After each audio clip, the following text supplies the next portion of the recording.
All right, guys, welcome back to another Sports Hub. I'm Ryan Edwards, joined today by Dan Zielinski. Dan, we have a lot of fall sports wrapping up, but let's talk about volleyball. You saw a good match last week with South Loop and Ansley Litchfield. Just talk a little bit about that and what you saw out of that match. South Loop was 14-0 coming into that match. Ansley Litchfield didn't have quite the record they did, but were just as talented. And Ansley Litchfield beat them in 5 straight sets, and they controlled the early momentum, winning the first 2, and then South Loop kind of battled back. So it was a really good, high-energy volleyball match that Ansley Litchfield was able to win at home. So Kearney and Kearney Catholic were both in action this week, and Kearney High was in Lincoln and then went 4-2 in a tournament out there, while Kearney Catholic was in Columbus and won that invitational.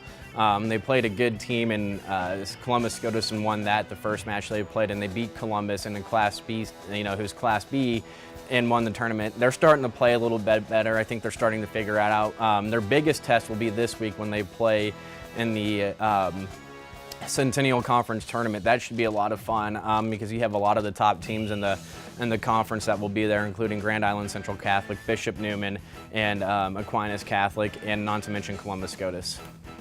On the gridiron, Kearney High and Kearney Catholic both won their games last week.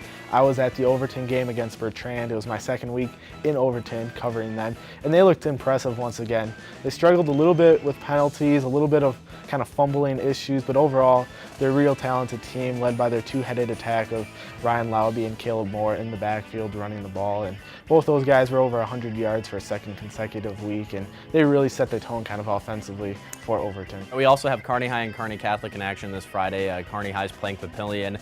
That should be a really good game for Kearney High, after they upset a Millard North team that's a little down. I know that sounds weird when I say it, but yes, it's still Millard North, and Kearney Catholic is playing a outmatched Minden team. For the Kearney High game, I'm going to take Kearney over Papillion just because I like the way they're playing both offensively and defensively.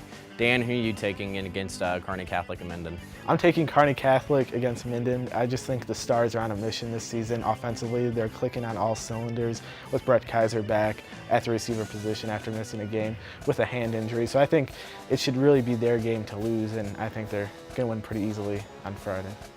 For more of our picks and for game previews, pick up a copy of Thursday's Kearney Hub.